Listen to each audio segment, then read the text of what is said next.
You're listening to On the Road, a law enforcement journey. Hear from those currently on the force while getting an insider view from what it takes to become a law enforcement officer.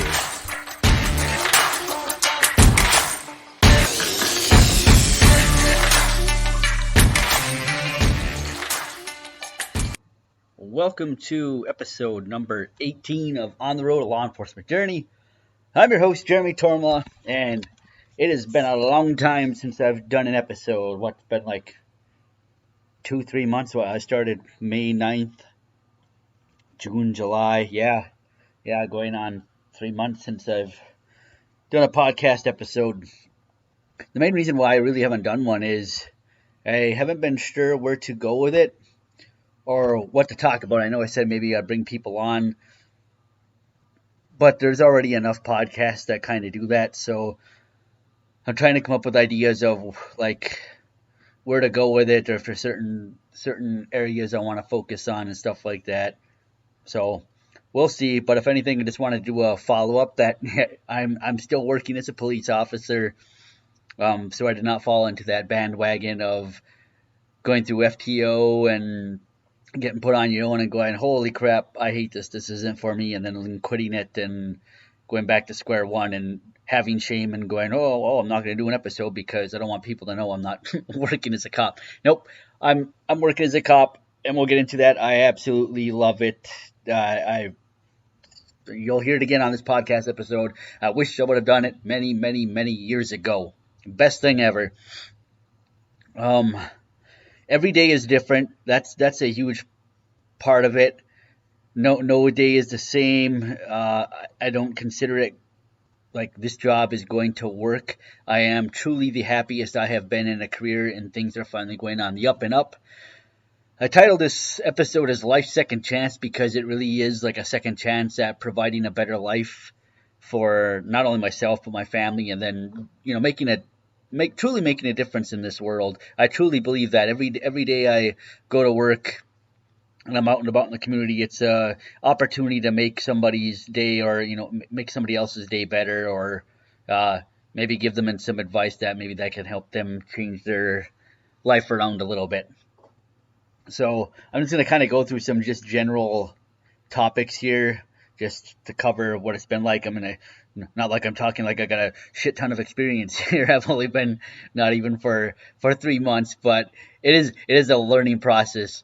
So the biggest lesson I have learned so far is no matter how much experience you have, because I've gone back to the military, my time as a strength and conditioning coach, but when you go out in the real world compared to the academy and stuff like that, tunnel vision happens, and you got to do your best to try to eliminate that so you don't end up looking like a fool or forgetting, not being able to remember certain details that are important for a case, or forgetting to even ask some important information that would help your case. So gotta be mentally aware of that stuff. So every day I go to work, I also try to do that of talking myself through things, or calling out what roads I'm on, stop signs, or what people are wearing, just so I'm actively like looking at things and stuff like that. When it comes to traffic stops as well, I'll literally tell myself I'm making traffic stops to look inside vehicles when approaching, watch people's body language, and make sure eye contact and their gestures that they're making. We're taught that in the academy. We did a lot of that in the academy, but it takes practice. I talked about how we were instructed about creating good files for your memory so you can relate on, so you don't have any bad files, because you train at the highest standard you have, and if your high standard is a very poor one, that's not really something reliable to relate to. So something like that is literally getting out of the car, like eye contact, look in vehicles, and be friendly. It's every time I get to engage with somebody, it's like trying to have a friendly conversation. Doesn't need to put anybody at stress. I mean, I've had instances where you literally stop people and go up to their vehicle, and the people will be shaking, like trying to get their driver's license out and stuff. It's like, so calm down, like it's okay, like you don't need to be scared or stressed and stuff like that. It's not a big deal. I mean, unless you're driving drunk or got some other serious issues going on, it's really nothing really to worry about. and that's so huge. Again, I guess everybody. I mean, can't say why are people nervous, but I mean, even myself before. I mean, I guess it's just natural. Like, you tell yourself, "I'm not doing anything wrong." Oh crap! What did I do? What did I do? And yada yada stuff like that. But again, it goes back to being able to make a difference in somebody's life, and then maybe they had a bad experience before, but that's an opportunity to give them a good experience, so they can go back and go, "Hey, that wasn't that bad at all. This person was really nice and friendly, and they actually gave a crap." And it's to me that's important, and everybody else at the department feels that way too. So that is phenomenal. Best part of the job, kind of go on this, is I love my colleagues, the leadership, and the office personnel, and the surrounding departments. I know I mentioned this when I did my ride-alongs with my brother before I even went to the academy, but everyone has been so supportive and helpful. Any calls I get dispatched to, there's always people there to help and give their advice. They're not trying to jump and try to take it over for me. It's just asking questions, and if I forget something, they'll remind me, or they'll jump in and ask a question, and then be like, "Oh yeah, well," and then they'll teach me afterwards, which it's a learning process, and there's no shame in that. I appreciate that they're so willing to help me out on things like that, because you don't know what you don't know, and if you don't know and you're trying to go out and make a difference, I mean, eventually you're gonna look like an idiot, and no one wants to do that. So if you got somebody who's got experience, then they're out there with you, and they can provide some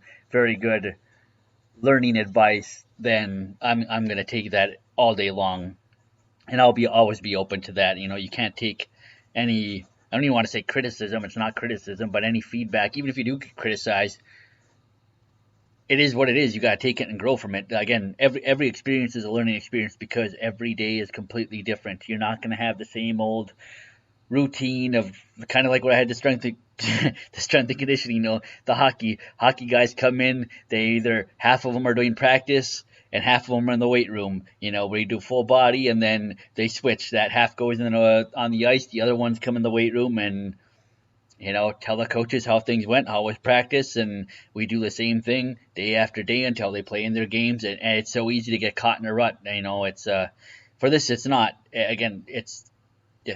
I've been able to work on some variety of different shifts, which is nice, but primarily like the afternoons and night shifts. So I get to experience a little bit of different things, and I've gotten to work with everybody at the department, which is nice. So it's been a fun ride. It's been a great 3-month experience, and I'm very happy. It was in June. We actually have a festival here, and I remember going to it when I was a kid, called Bridgefest. And it brings a lot of people from all over the place, all over the country, if you can believe it or not. But yeah, it's fun. It's a 2-day thing, and it was really hot this year. But I had so much fun just going out and walking along the canal front there, and just saying hi to people and talking. I mean, talking to little kids, handing up stickers and temporary tattoos, and you can't put a price on that, to see a little kid that beams with a huge smile and rips the sticker and puts their little badge up on their shirt. I mean, that's fun. It's very rewarding to do stuff like that, and I'm not trying to get thank yous or anything like that off of it, or trying to go look at me. It's just I don't know. It's fun to say hi and meet people, and kids get excited when they see people in uniform like that. And when you give, I mean, what kid doesn't like getting something? So when you ask them when they want a sticker or a temporary tattoo, and they're all excited about it, it's good. Yeah, but like for us up in this smaller town and all that stuff, it's a little bit different from like if like some of my buddies that are working in Muskegon and stuff like that. But and I'm not saying it's a bad thing. Like, it's nice, because if it's not busy with calls, I make myself busy with traffic stops, and I'm not going out trying to find the smallest thing to stop people for. It's a small town, community policing, but even if I stop a lot of people for speeding and stuff, it's more about making people aware that there's a presence out there, that you can't just come flying down, doing 60 and a 45 and stuff like that. Like, it's opportunities again to get engaged with the community and stuff like that. And the community does take notice. I actually had this happen very recently, which again, it's not going to the thank yous.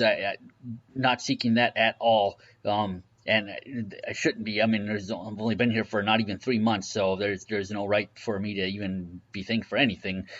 I actually had a woman come up to me, up to my patrol vehicle one day, and tell me that her and her neighbors just want to say thank you for making like many traffic stops on this one weekend. It was, near a busy park and stuff like that, and it's an area where people frequently speed over. So we weren't busy with calls. I parked my butt down there for about 2 hours and stopped about, I don't know, 7 people, and not everyone got ticketed. Again, it's just again the presence of, hey, watch your speed. You can't, there's people all over.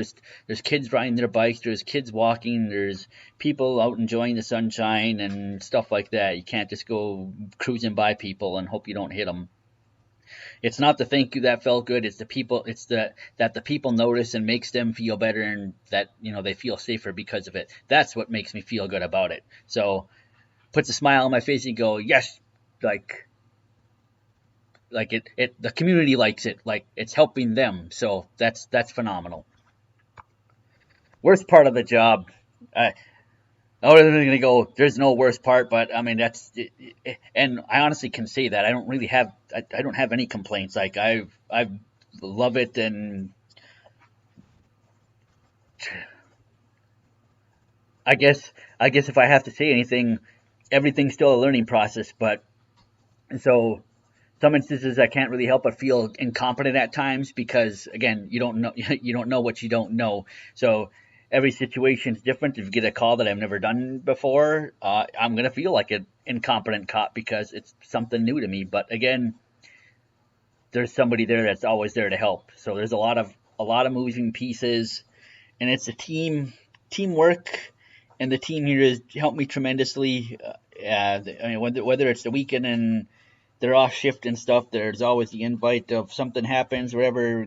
Feel free to give me a call or a text message and stuff like that. So that's really new to me in the strength and conditioning industry. It was not, which is funny. It's a team sport, team environment, but there's not a lot of the team cohesive factors. We're all trying to accomplish a goal, and everybody's kind of selfish in the right way. Coaches want more time at practice. Players, especially at that young age, want more time away because all they do is schoolwork, practice, play their sport, and train. And I'm going, we don't get enough time in the weight room. I want them in the weight room. So that's the nature of that beast. And it's nice to be in an environment where people are looking out after for you, and upbeat and smiley and got great personalities.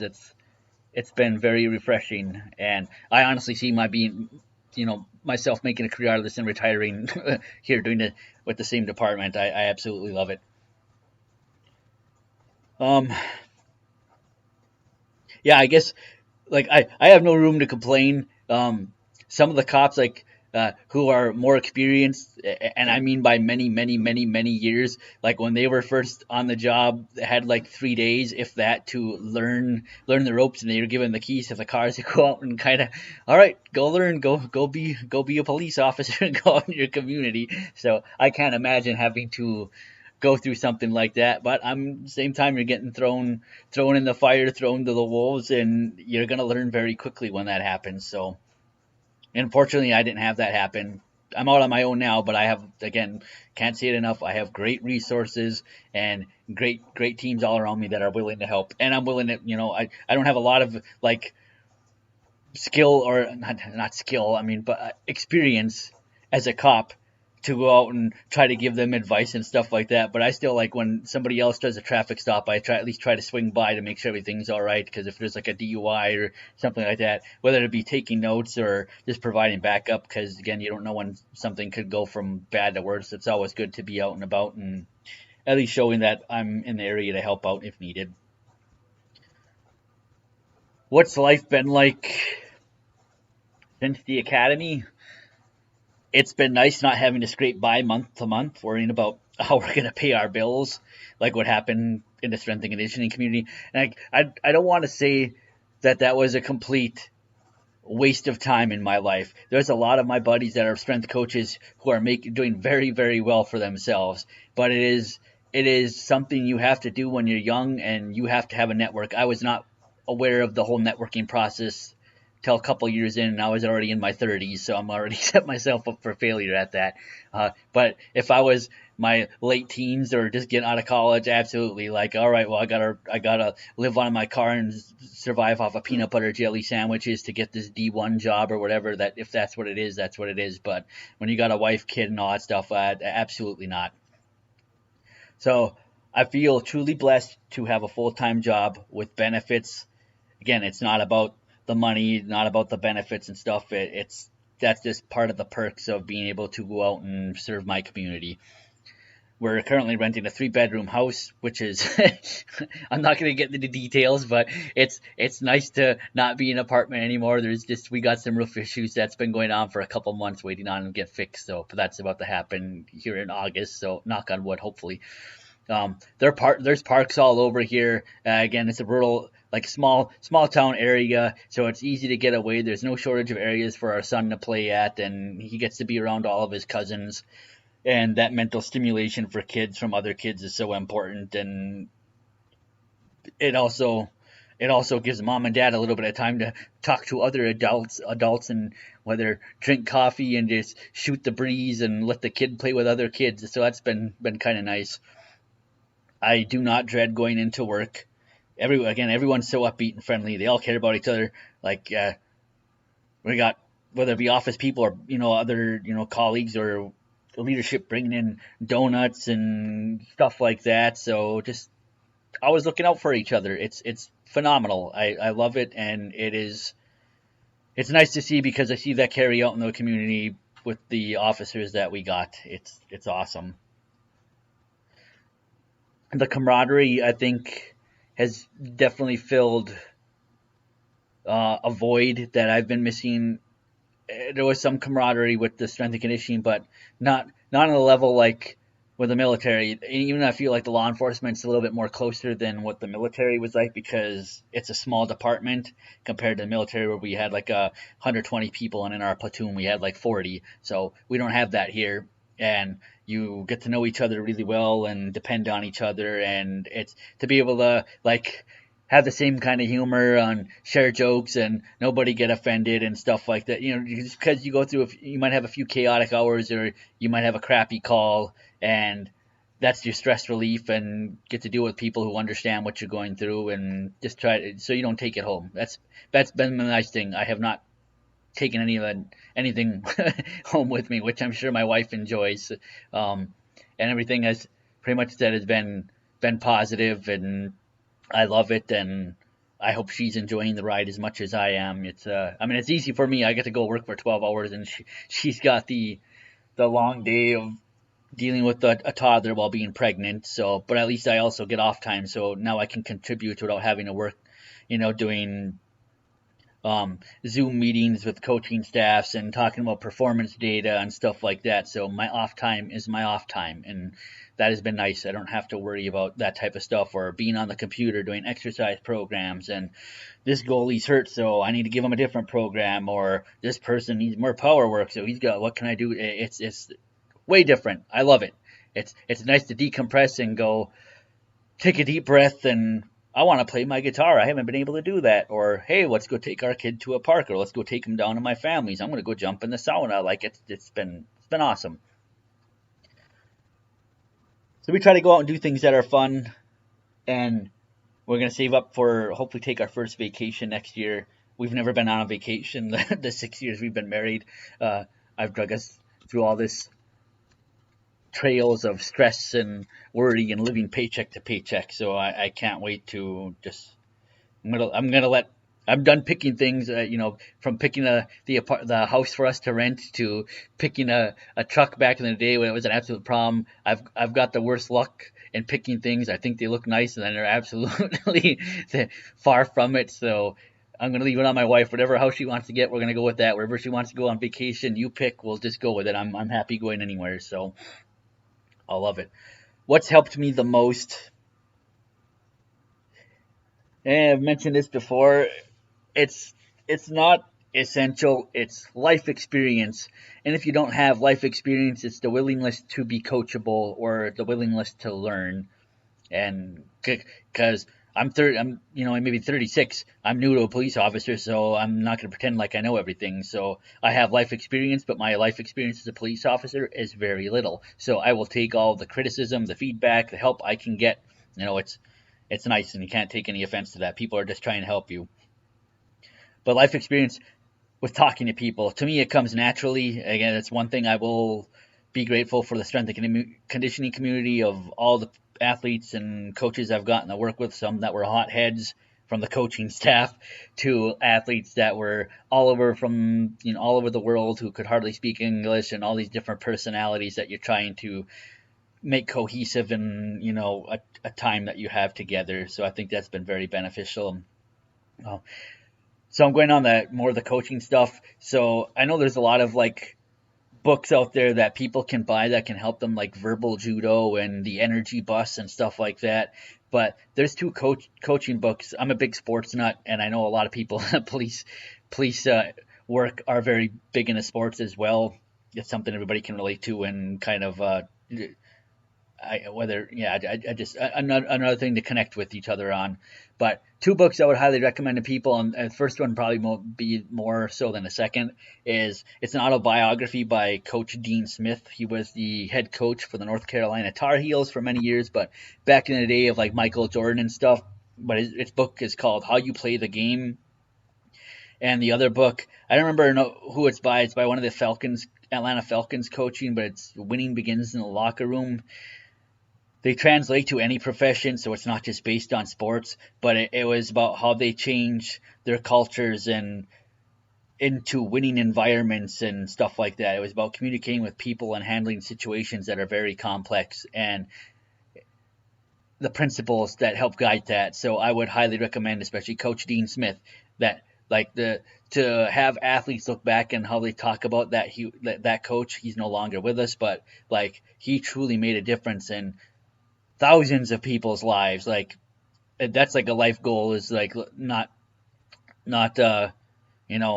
just going by scraping through life. It's what difference did you make on people's life? When I go, I hope people are going, all right, well, now that he's gone, let's go on to things and kind of do things we haven't been able to do now he's out of here. So just oh shit, he made some of a difference. I'm gonna miss seeing him around. I would hope that happens. So, but very important. People relate with people, and I would highly suggest that book again. How You Play the Game. If you can't communicate in this industry, well, any industry, but I mean, especially when you're having to deal with people, you're not gonna fare very well. And I'll give kudos to the military for giving me a very, very long fuse. It takes a lot to really anger me and get me annoyed. And I've not actually had any instances since working of dealing with disgruntled people or people trying to make me mad. I guess there was maybe an instance. I've had people yelling at me, but it doesn't bother me. So, I was helping another agency with a DUI, and there were people yelling from a bar, effing pigs, just let her go and stuff like that. And you just tune it out. Don't give them any response, because they're looking for a response, because they got their cameras out, and you just tune it out. And to me, I find it comical. It doesn't bother me. I find it hilarious. That people, especially when they're 30s, 40s, and 50s, find it to find it in their nature to come up in front of the patrol car and give me the middle finger or something. I've had that happen. It's just that thought goes through people's mind that that's okay doing that. I don't know. It's a different world out there. But this is by far the best decision I've ever made. I do not regret it. As I've said before, I wish I would have done it many years ago. So if you have that calling, whether it be police, fire, EMS, something like that, do not put it off. So if you're hearing this, wondering what you want to do with your life, or it's something you think about doing, let me be the voice of reason for you. Don't put it off. Go out and do it. We need you out there to make a difference. Very few people actually want to lace up and, make a difference out there. You'll hear a lot of people that'll quarterback things or gripe and moan about how things are being done. But if you truly want to make a difference, go out and be that change. Change can start with you. So if you don't like how things are going, go out in your community, go out in your departments, try to make those changes. Be the change, set the standard. That's what you need to do. So don't want to just talk to talk. If you want to make the change, lace up the boots, throw on the uniform, and go out and make that difference. Not only will it make you feel better, but it'll make your community feel better, your department feel better. I mean, when you have somebody out there who wants to make a difference and they're a go-getter and, not looking to kick people when they're down, but like make a difference in people's lives, like that's huge. And you'll feel rewarded with that. It's not about getting any of the thank yous and stuff like that, but when you lay down, like when I lay my head down at night, it's nice to know that I come home and, I get to spend quality time with my wife and kid, and we're not under the stress anymore, so I can sleep at peace with that. And then I also know that from my short time here that I've had many good instances of talking to kids or young teenagers and giving them life advice and stuff, even some parents some life advice, and just having those connections with people, like stopping by and seeing how they're doing, how things are going. That's huge. Like it's nice to hear people say that they feel like they were heard, or they feel like people actually care. So you can't put a price tag on that. I didn't really talk about, I know prior episodes I would do talk about what was going on, so the weekly recap at the academy, and then I would do the learning segment, or the practical segment, and then a fitness segment. So my fitness segment, I'm debating whether I'm going to go much into fitness on this type of stuff. I still train. I still 100% believe that every officer out there should be training. No ifs, ands, or buts or excuses. You should be out there training.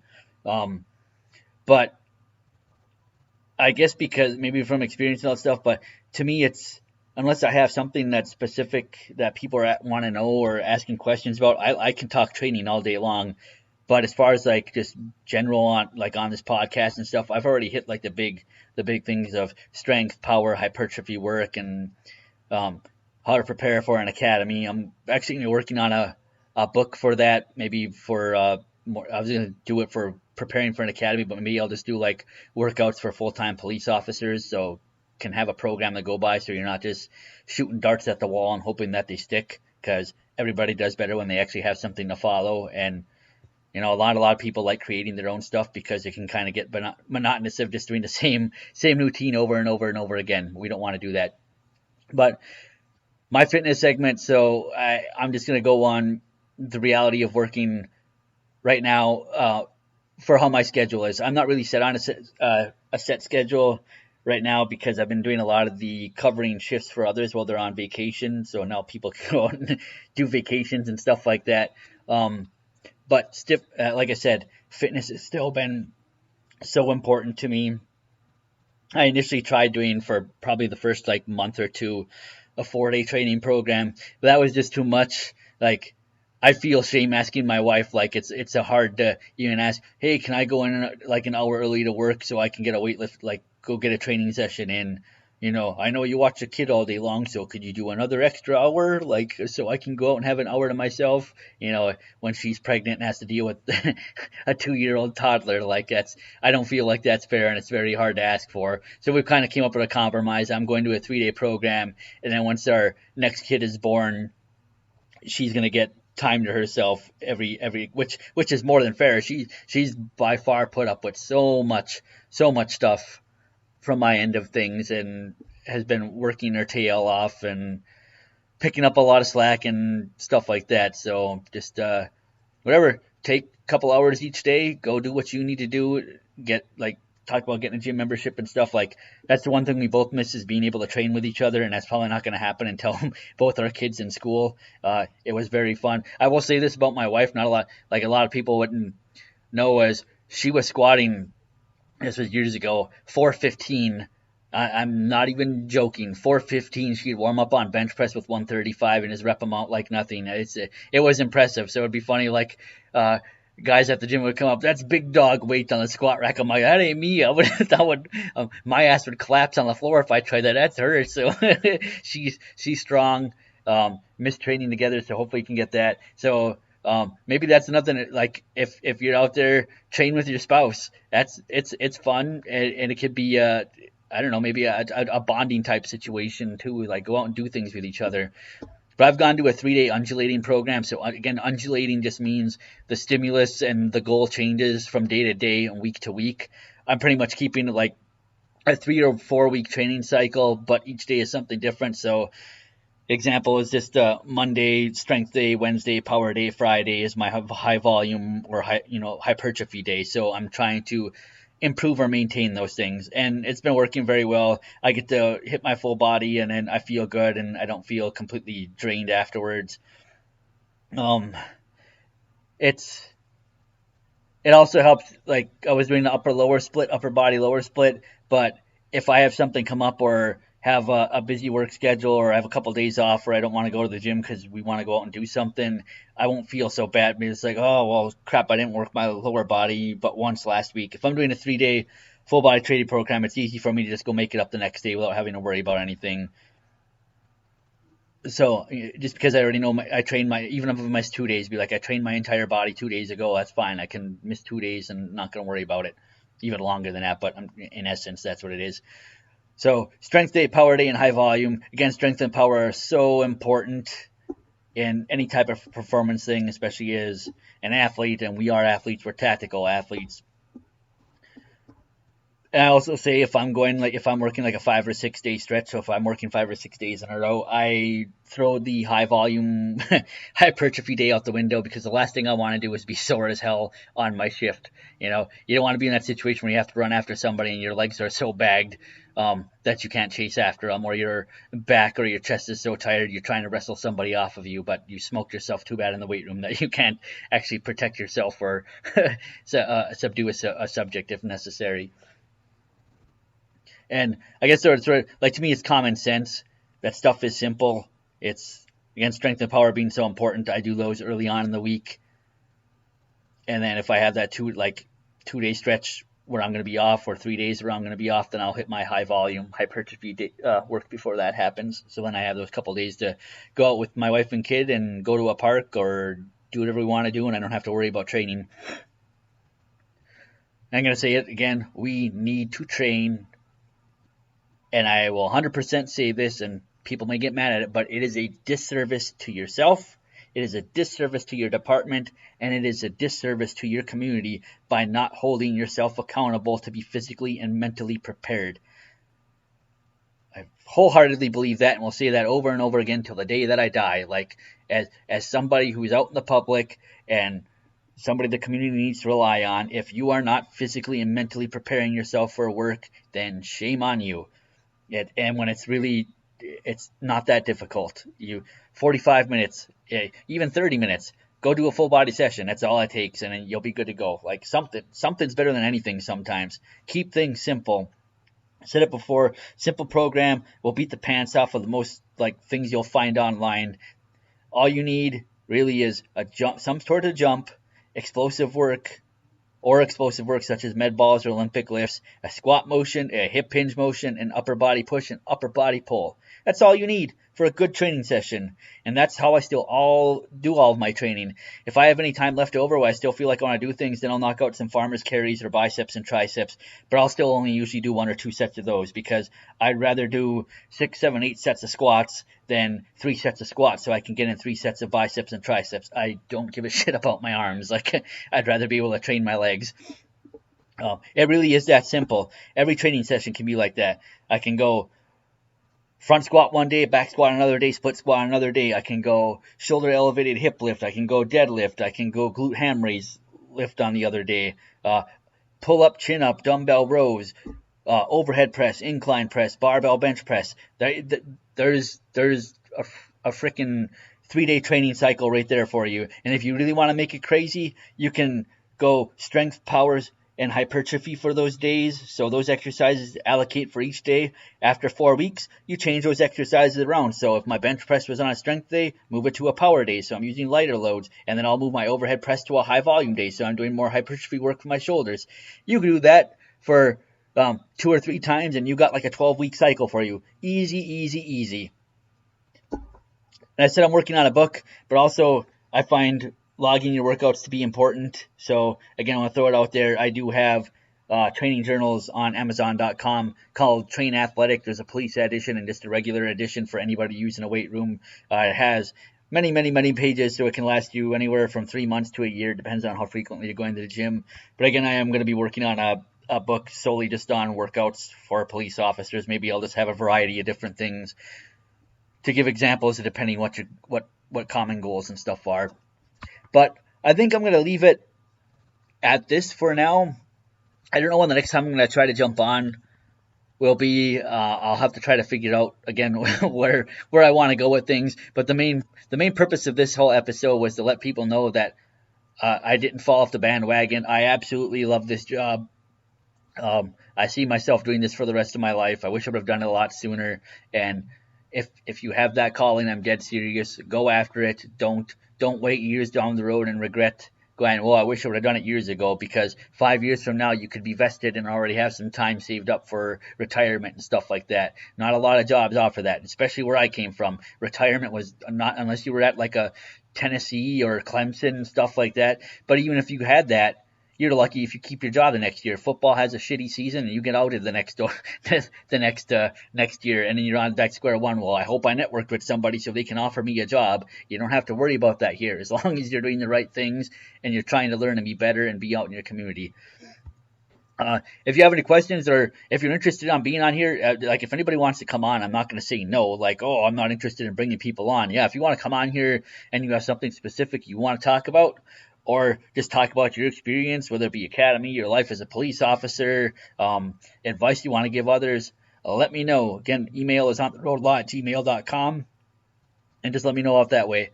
God bless you guys. Have a great week, and I'll see you soon. Thank you for listening to On the Road, a law enforcement journey. If you have any questions, comments, concerns, or would like to be on the show, email me at ontheroadlaw@gmail.com. And please like, share this podcast. Thank you.